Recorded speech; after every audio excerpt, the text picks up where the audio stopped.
Hey everybody, welcome back to We Are All Veterans podcast. I'm Ryan.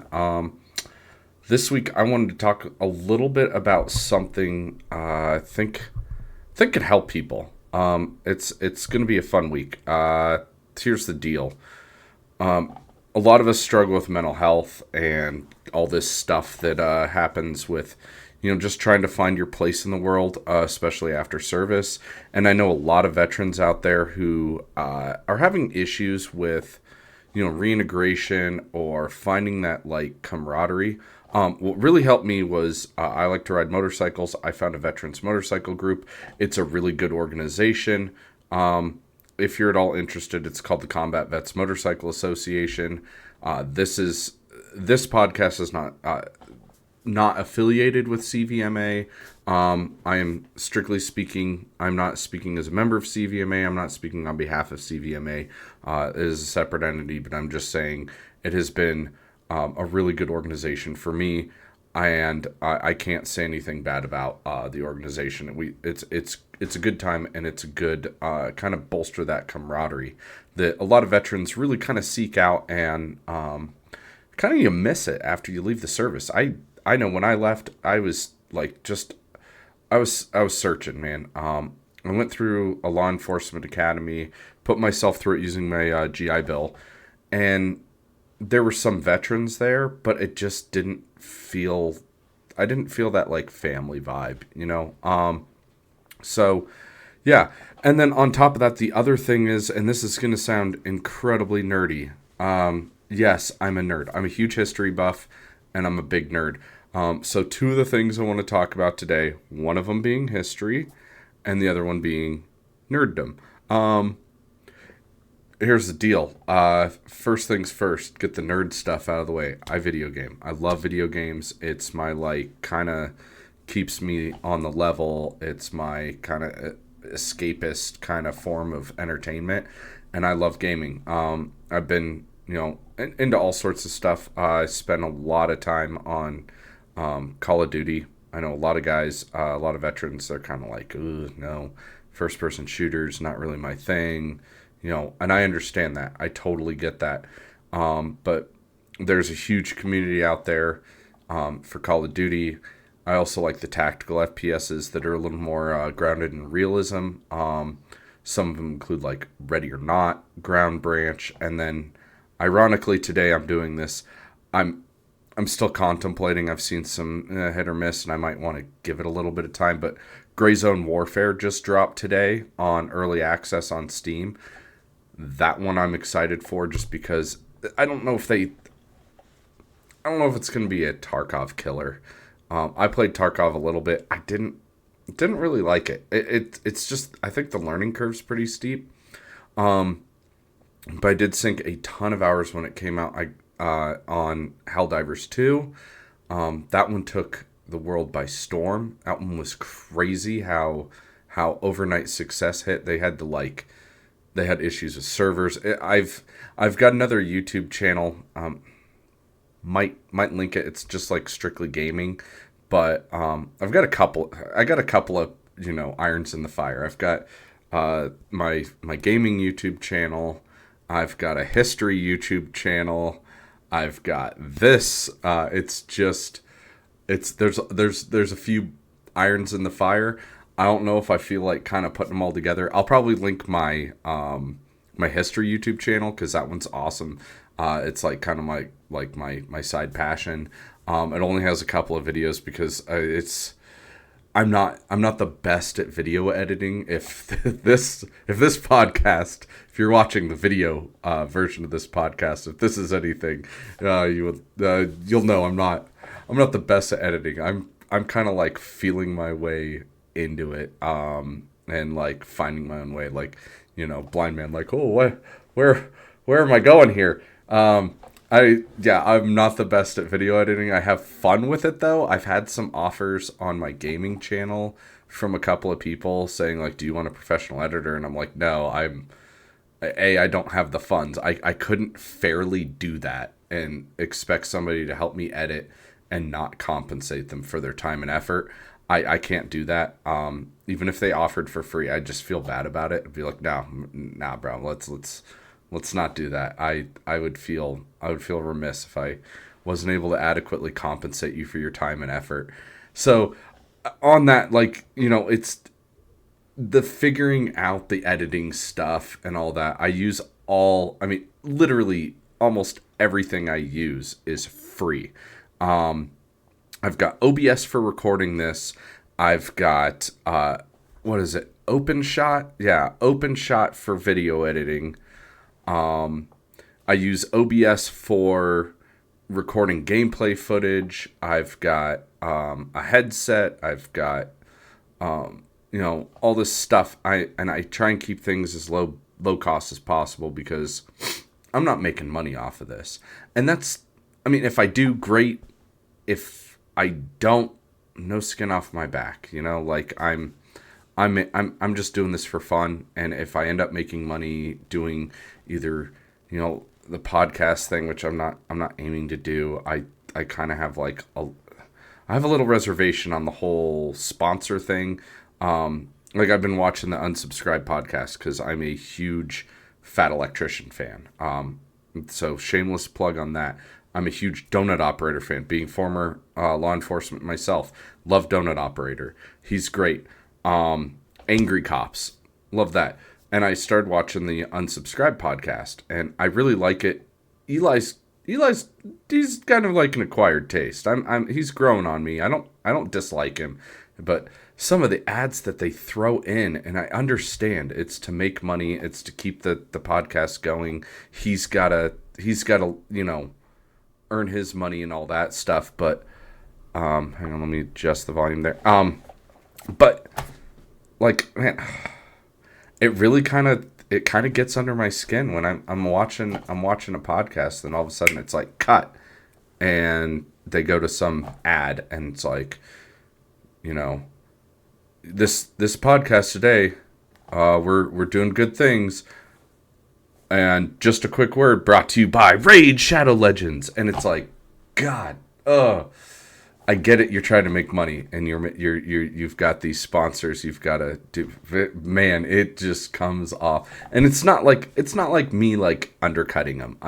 Look, go for it, dude. Good on you. But like, man, some of the best YouTubers, you get these commercial breaks, and I get it. Sponsors pay the bills. You got to pay the bills. So I fully support that. I love Sean Ryan. That's a guy. If I could ever be on his podcast, look me up, Sean. I would love to chat with you. Or have him on mine. That would be cool. Getting someone who's doing good things with Vigilance Elite. I don't know if you could see right there behind me. Those are Vigilance Elite gummy bears. No, Sean is not paying me, but those are some of the best gummy bears in the world. I love gummy bears. That's like my guilty pleasure candy. And his gummy bears are pretty yummy. But where was I going with this? Advertisers.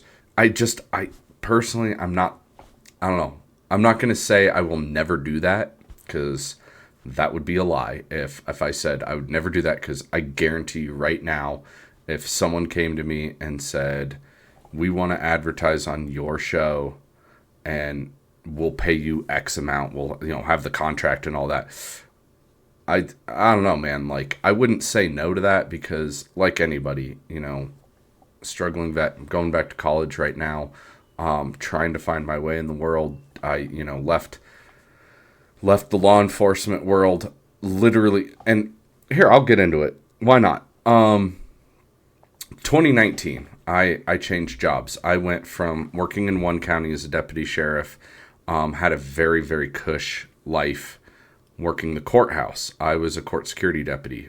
So basically our job just entailed, we would patrol the courthouse. We would be dealing with inmates and their court appearance. We would be present for court hearings and stuff like that. And, I got to sit on some trials. A couple of them were kind of local, big high profile trials. I got to do all kinds of cool stuff. Got to do a ton of like active shooter training. I dig that stuff. I really do. I dig the like high speed tactical stuff. So we worked with like SWAT. We had paramedics. It just cool stuff. Doing cool guy things. And then I wanted to go patrol, and I didn't want to go patrol in that particular county because, how do I put this? That county, it wasn't the mentality that I wanted. Like, I was more community based. And I caught a lot of shade for this. I wanted to be the solving problems guy, going out helping people solve problems. Community oriented policing, and I had people. And this is what led to partly led to me leaving the law enforcement profession. I went to another county where I got hired on as a patrol deputy. Did that for a while, and it was kind of the culture. I actually had a couple people say, "This isn't Mayberry. You can't do that." I got some flack from supervisors and trainers on the way I conducted things. Like, for instance, and I fully admit it, like, I had biases, like, straight up. If you had veteran plates, if you had the veteran logo, I'm in Colorado. In Colorado, the driver's license has a veteran logo on it if you're a veteran. If you had that veteran logo on your driver's license, or you had veteran plates, or, or to the extreme, if you had anything Vietnam vet, unless you did something stupid egregious, I mean, we're talking just out of control driving, going 50 miles over the speed limit, something like that. Unless you were doing that, if it was just like, 10 over or rolled through a stop sign, any like little stuff, I'd let you go with a warning. And I was upfront about that. I told people, I was like, look, dude, I'm not going to write a ticket to a fellow vet unless it's something egregious. If it's like straight up, if it's like, I got to arrest him, I'm going to feel bad, but I'm going to do my job. But most of the time, the little stuff where I could exercise discretion, I would let some little stuff slide pretty far, and I got a lot of grief for that. They're like, "Well, you're just not applying the law equally." No, but that was the problem. You can't apply, like, anybody. And if there are any cops watching this, please feel free to disagree with me. But you can't apply the law equally to every single situation. Every situation has little nuances and little things that you have to kind of take into account. And I was doing that with veterans where it was like, if I had discretion, yeah, Grandma Moses, she's driving home from church. She busted the speed limit by a few miles an hour. I make the traffic stop. All's good. She's got a clean driving record. She just, screwed up a little bit. Yeah, I'm going to let her go. I'm not going to give her a ticket. And I had a lot of people say, well, I'm just trying to figure out where your line is. And I said, I don't have a set line in the sand. There's no red line. Except one area, texting and driving. That was a red line. I don't give a crap who you were. If you were texting and driving, ticket immediately. DUI. Obviously, DUI, you can't really, there's not really a whole lot of discretion. If you have evidence that they're under the influence of alcohol or drugs and all that. I lost a friend in high school to a DUI driver, and so I kind of made it my mission that in law enforcement, like, not going soft on DUIs. But, like, the little stuff, you can't judge every situation. So that kind of turned me off. That and I hit like a moment where I just fell out of love with it. The culture was getting kind of toxic. It was getting to be a lot of us versus them, and I'm like, look, dude, like, we are no different than the people that we enforce the law on. And, the general public I viewed as generally good. And this us versus them crap just pissed me off. And it got to the point where I had, and I'm not going to name names, I'm not going to name drop, I'm not even going to say what county it was.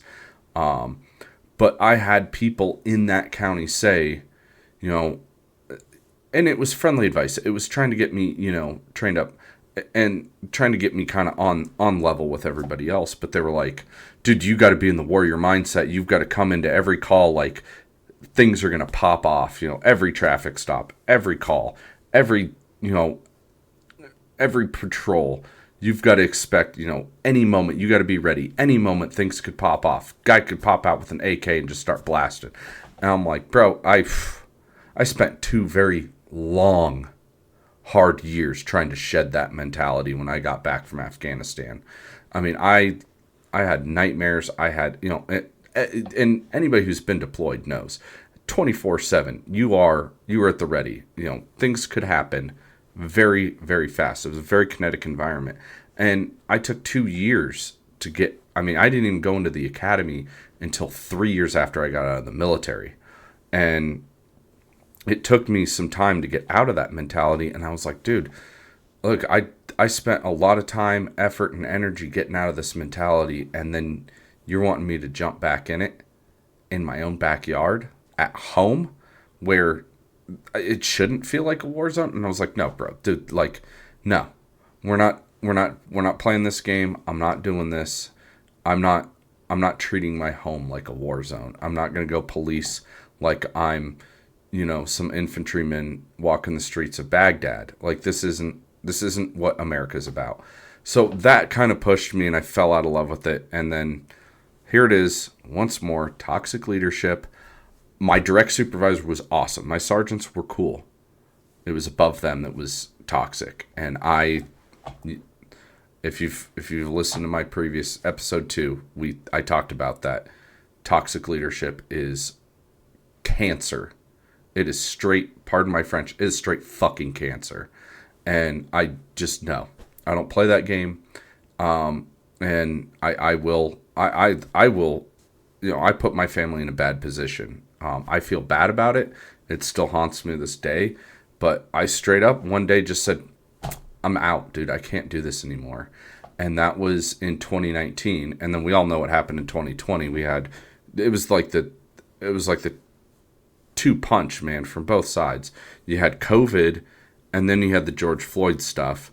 And it seemed like pretty much the entire country turned against police, including the state of Colorado. They passed laws that just, I mean, even now we're still feeling the repercussions that people do not, every law enforcement agency in the state is suffering from shortages, their retention.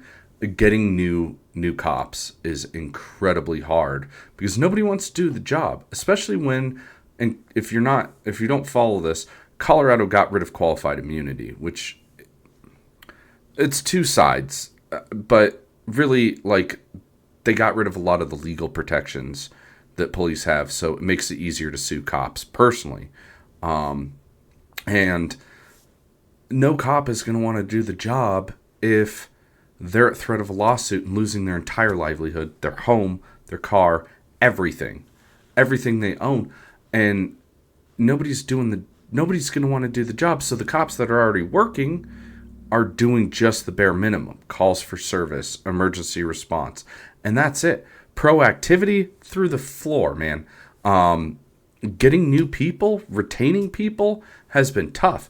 It's same with the military. And I'm not going to get into the politics because this is not a political thing.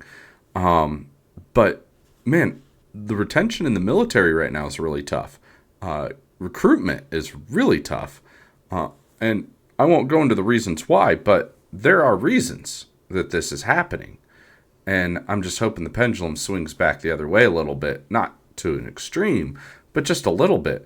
So yeah, I left law enforcement and really kind of decided to go back to school. And maybe one day I'll dedicate an entire episode to my educational journey and all of the bumps with that. That had some pretty wild ups and downs. And I feel like that one I could go off on a rant. But so finding my way in there, I was trying to find, going to school and, doing the motorcycle thing. I was, trying to connect with a broader veteran community. And I will say Combat Vets has been a lifesaver. My wife credits that organization with me not living in the bottom of a bottle. So that's good. And, so I wanted to just bring up an organization that I discovered through a friend of mine, who wasn't even a veteran, which is wild. It's called Regiment. I'll post up, I'll post links in the description to their link tree. But they've got a Discord where you can get on, chat with other guys. I might try and see if I can do like a Discord chat with some vets on here on the podcast one day. I was thinking about that yesterday, and I think that'd be kind of a cool thing. Getting some just random vets, like random dudes and girls that are like, these are awesome people. Like they have some people that have some really cool stories.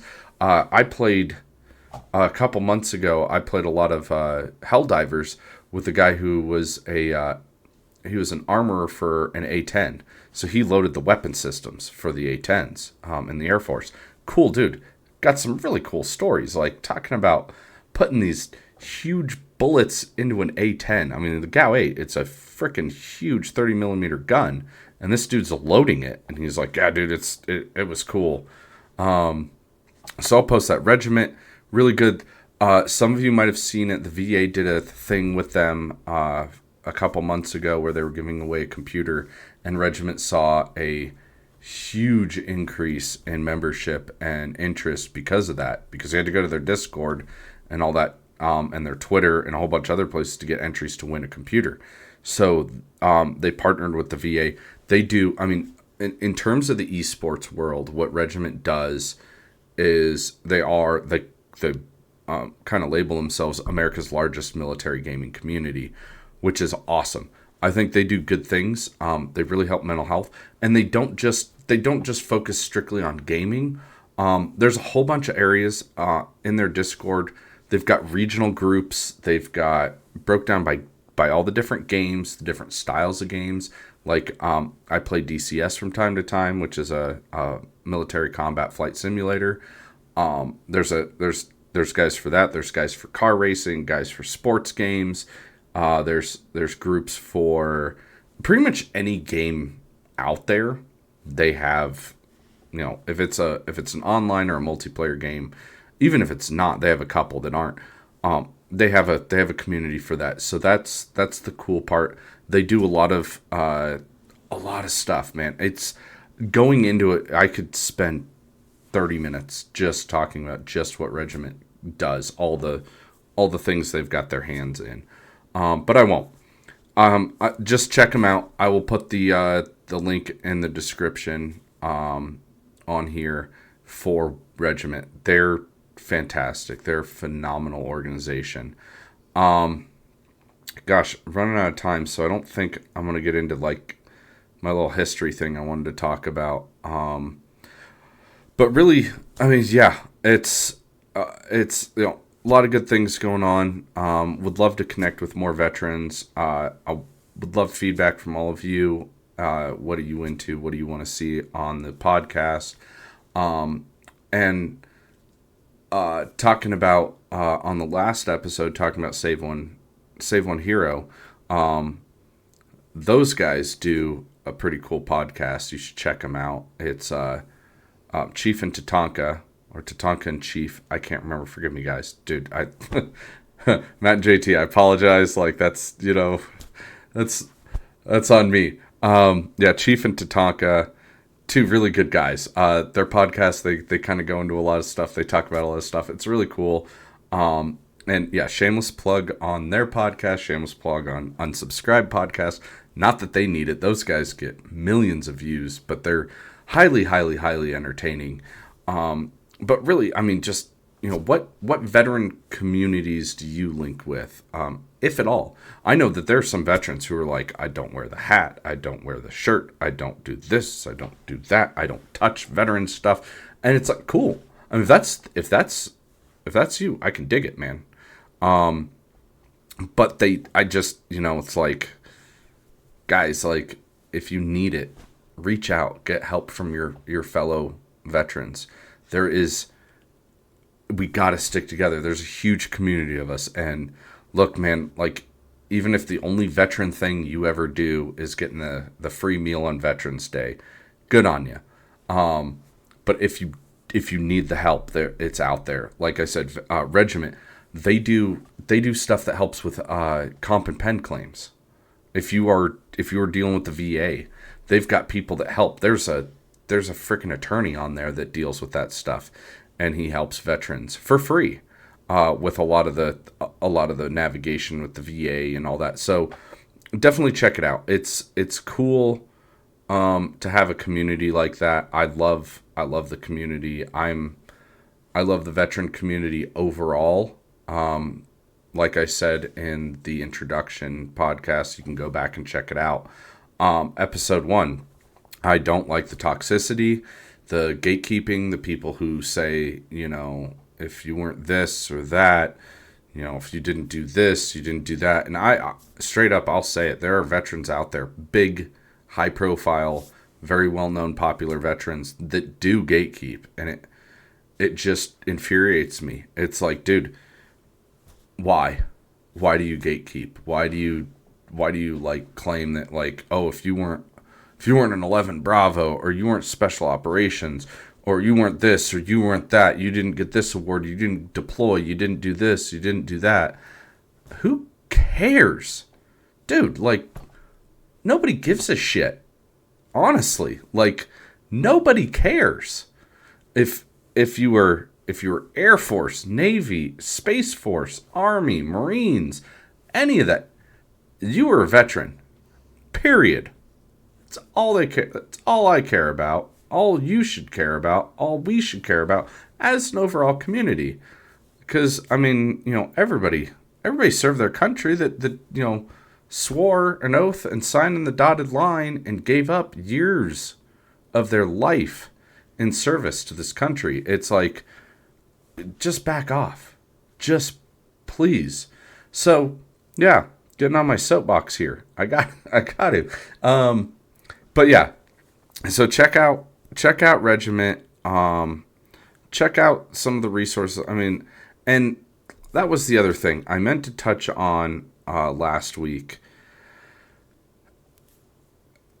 It's collaboration, not competition. That's the thing. Like, I will plug my friends all damn day. I'm passionate about this. I will plug my friends all day because we're not in competition. I plug my friends' podcast. I plug my friends' organization. Why? Dude, it's not taking anything away from me, and it's adding to them. So, like I said, collaboration, not competition. We're not, I will plug everybody's YouTube channel. I plug guys who, in the DCS community. On my channel, I plug them. I talk about, this guy. Check their stuff out. They got some good stuff. Really good one. Even if you're not even into flight simming, is Casmo. He's a former Kiowa and Apache pilot. Cool dude. He's got an awesome podcast. I plug Sean Ryan. Guy makes episode after episode after episode, just entertainment. Great stuff. Great guests. Great people. Great conversations. All these people. So, check them out. It's all about collaboration. There's no need to be like, oh, screw those guys, I'm trying to get mine. No, like, everybody has their niche, and some is not right for others. I've probably tried listening to a few dozen different podcasts. I tried Russell Brand's podcast. Wasn't for me. I mean, he's an interesting guy. He's very smart. Good on him he recently converted to Christianity. Good for him. But it's not everybody will like everything, but check out other stuff, other people's stuff. Jack Carr, he's got a great podcast. His books are phenomenal. If you haven't read any of the Terminalist books, they're great books.